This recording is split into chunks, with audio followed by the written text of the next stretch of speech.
अब BA, BCom, BSc और MA, MCom करें विश्व की सबसे बड़ी यूनिवर्सिटी इग्नू से। सॉल्ड असाइनमेंट और गाइड बुक्स प्राप्त करें। संपर्क करें Mahakal computers, DAV college gate के सामने, सिवान। बड़े बड़े महानगरों के तर्ज पर अब आपके शहर सिवान में उबर ओला से बेहतर सुविधा देने के लिए आ गया online cab booking go baby go. अभी अपने मोबाइल हैंडसेट में go baby go application download करें और सस्ते दरों पर कार, ई रिक्शा, ऑटो या बाइक जहां चाहें वहीं मंगवाएं। अब सफ़र होगा आसान गो बेबी गो के साथ। कॉन्टेक्ट करें 9911256707।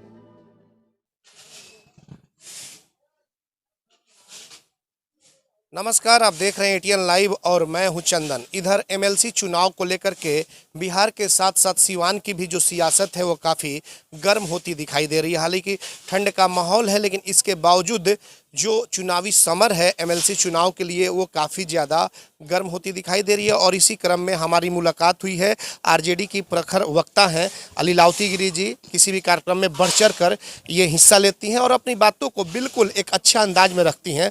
अलीलावती जी, MLC चुनाव को लेकर के क्या कुछ कहेंगी?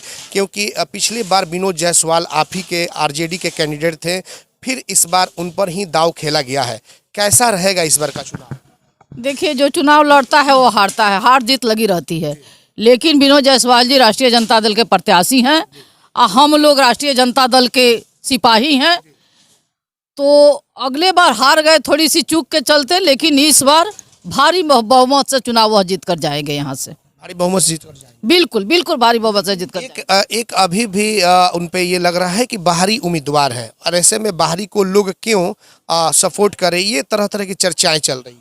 देखिए, बाहरी भीतरी कुछ नहीं होता है। यह MLC का चुनाव है और विधानसभा में पटना में उनकी मीटिंग होती है, आना जाना होता है और विकास का कार्य यहाँ करना होता है। तो आजकल तो इतना संसाधन हो गया है, फोन के माध्यम से चाहे जैसे भी चाहे आकर और यहाँ एक कार्यालय लेने के लिए सोच नहीं रहे हैं, बल्कि अस्थायी रूप से कार्यालय ले चुके हैं। जो प्रतिदिन यहाँ बैठा करेंगे, 2-4 दिन पटना जाया करेंगे, बाकी लोगों की सेवा के लिए यहाँ अस्थायी रूप से रहने का काम करेंगे, जो मैं पूर्ण रूप से जानती हूँ। तो दौरा कैसा चल रहा है, लोगों का सहयोग कैसा मिल रहा है विनोद जायसवाल? दौरा तो उनका तूफानी दौरा चल रहा है और पूर्ण बहुमत मिल रहा है। सारे जाति जमात के लोग उनके साथ हैं और भारी बहुमत से वह चुनाव जीत कर जाएंगे। एक चर्चा यह भी हो रही है, मैडम आप तो काफ़ी पुरानी वक्ता नेता भी रह चुकी हैं और आप मोहम्मद शहाबुद्दीन के परिवार से काफ़ी पुराना रिश्ता रह चुका है। सवाल यह है कि रईस खान भी, उनकी भी एंट्री हो चुकी है निर्दलीय के तौर पे।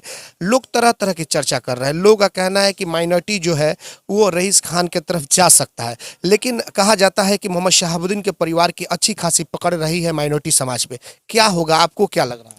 देखिए, लोकतंत्र में सब भी आज़ाद हैं, सबको लड़ने की अधिकार है और सभी लड़ते भी हैं और यह तो समय बताएगा कौन किसके साथ है। आपको क्या लग रहा है कि विनोद जायसवाल, ये तो खैर नाम की घोषणा हो चुकी है, दौरा भी चल रहा है, निर्दलीय के तौर पे रईस खान की भी घोषणा हो गई, वो भी दौरा कर रहा है, NDA ने अभी पत्ता नहीं खोला है, नामों की कई तरह की चर्चा हो रही है, कभी नीरज तिवारी के नाम की चर्चा हो रही है तो कभी मनोज सिंह की पत्नी की चर्चा हो रही है। अगर बाय द वे ये लोग आ जाते हैं तो फिर लड़ाई किस तरह की होगी? कितनी इस बार दिलचस्प लड़ाई हो सकती है रईस खान के आ जाने से? देखिए, सभी प्रत्याशी अपने अपने पक्ष में बहुमत जुटाने के प्रयास करते हैं और करना भी चाहिए, लेकिन राष्ट्रीय जनता दल काफ़ी भारी है यहाँ और विनोद जायसवाल जी चुनाव यहाँ से जीत कर जाएंगे। एकदम आपको ऐसा लग रहा है? एकदम बिल्कुल बिल्कुल ऐसा लग रहा है। पिछले बार आखिर चूक कहाँ हो गई थी कि विनोद जायसवाल को हार का सामना करना पड़ा? थोड़ी सी उनसे चूक हो गई थी, जो कि मानते भी हैं कि जो हम जिस तरह से लड़ना चाहिए था उस तरह से हम नहीं लड़ पाए, नए आए थे, उनको उतनी जानकारी नहीं थी, सभी जनप्रतिनिधियों के बीच वह नहीं गए थे। अब हर द्वारे द्वारे जा रहे हैं, सभी जनप्रतिनिधियों के घर पहुंचकर और उनसे आशीर्वाद ले रहे हैं। आने वाले वक्त में हम माना जाए कि विनोद जायसवाल के लिए हिना साहब और ओसामा साहब भी एकदम इनके लिए उतर जाएंगे वोटरों के पास। देखिए, मैं तो एक ही बात कहती कि राष्ट्रीय जनता दल से हमारे जो भी प्रत्याशी हैं, विनोद जायसवाल जी का तो घोषणा हो ही चुका है, राष्ट्रीय जनता दल के हम सभी सिपाही हैं और राष्ट्रीय जनता दल के लिए मरते दम तक हम लोग कार्य करते रहेंगे। एक सवाल और होता है मैडम, ये आपको अभी देख रही होंगी बिहार में शराबबंदी को लेकर के बिल्कुल हाहाकार मचा हुआ है, कई जगहों पे मौत भी हो रही है और इधर एक पूर्व विधायक हैं जो सत्ताधारी हैं, उनका सीधे तौर पर बयान आता है कि पियकड़ों का सम्मेलन कराएंगे। तो ये क्या माना जाए? ये तो सही बात उनसे निकल जाती है ना, क्योंकि पियकड़ सम्मेलन तभी तो कराएंगे कि शराब उपलब्ध हो। तो हर जगह, हर गली, हर चौराहे पे घर होम डिलीवरी हो रही है। तो यह शराबबंदी एक नाटक है, कहीं शराबबंदी नहीं है, कागज में बंद है। रेवेन्यू बाहर जा रहा है अदर स्टेट को, हमारा बिहार खोखला होते जा रहा है और पीने वाले प्रतिदिन पी रहे हैं। एक चर्चा और हो रही है कि फरवरी में हिना साहब और उसामा साहब कुछ नया करने के लिए जा रहे हैं, जनवरी का महीना समाप्त हो रहा है, क्या होने जा रहा है? नहीं, ऐसा कुछ नहीं है, ऐसा तो मैं नहीं जानती, ऐसा कुछ नहीं होने वाला। तो आखिर वो लोग क्या करेंगे? इसलिए कि उनके जो चाहते हैं, जो उनके समर्थक हैं, वो लोग भी कुछ देखना चाह रहे हैं कि आखिर आने वाले वक्त में, जैसे कि राज्यसभा की सीटें खाली हो रही है 2023 फरवरी में माना जा रहा है, तो क्या माना जाए कि हिना साहब को आरजेडी राज्यसभा भेजेगी या फिर इसी तरीके से बस सिर्फ यूज एंड थ्रो किया जाएगा मुस्लिम वोटों के लिए? नहीं, उनको निश्चित रूप से भेजना चाहिए और जाएंगे भी, उनका हक भी बनता है। साहब इस पार्टी के लिए अपना प्राण तक दे दिए, तो निश्चित रूप से उनका हक बनता है कि वो राज्यसभा में जाएं। और मैं भी मांग करती हूं राष्ट्रीय अध्यक्ष जी से और तेजस्वी जी से, जो उनको राज्यसभा भेजने का काम करें।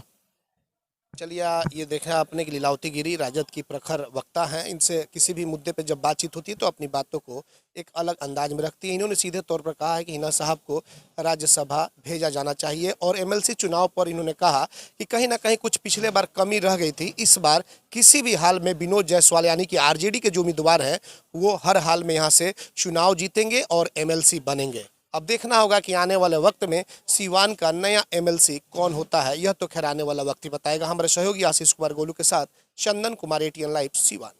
अगर आप चर्म रोग, गुप्त रोग या यौन रोग से परेशान हैं और बार बार डॉक्टर बदलने के बाद भी इस बीमारी से छुटकारा नहीं हो पा रहा है, तो समुचित व अस्थायी इलाज के लिए डॉक्टर सृष्टि सिन्हा से मिलिए, जो सिवान जिले की एकमात्र प्रसिद्ध महिला चर्म रोग, गुप्त रोग एवं यौन रोग चिकित्सक है। यहाँ आंखों के नीचे कालापन एवं सूजन, कुष्ठ रोग, बाल गिरना, सफेद दाग, पिंपल्स, दाग धब्बे, लेजर सेवा, अनचाहे बाल एवं तिल निकालने, गालों के गड्ढे भरना, छाल रोग एवं अन्य चर्म रोग, गुप्त रोग व यौन रोग का इलाज किया जाता है। हमारा पता है डॉक्टर AK सिन्हा के समीप फतेहपुर दुर्गा मंदिर, hospital road, Siwan. Mobile number है 8406890365। सिवान में खुल गया है ग्रोसरी की दुनिया का एकमात्र brand V Mart, the grocery hypermarket, जहां एक ही छत के नीचे मिल रहे हैं सब कुछ और बाजारों की अपेक्षा बिल्कुल सस्ते दरों पर। तो अब देर किस बात की, आज ही चले और जमकर खरीदारी करें। V Mart, Mahadeva road, Siwan.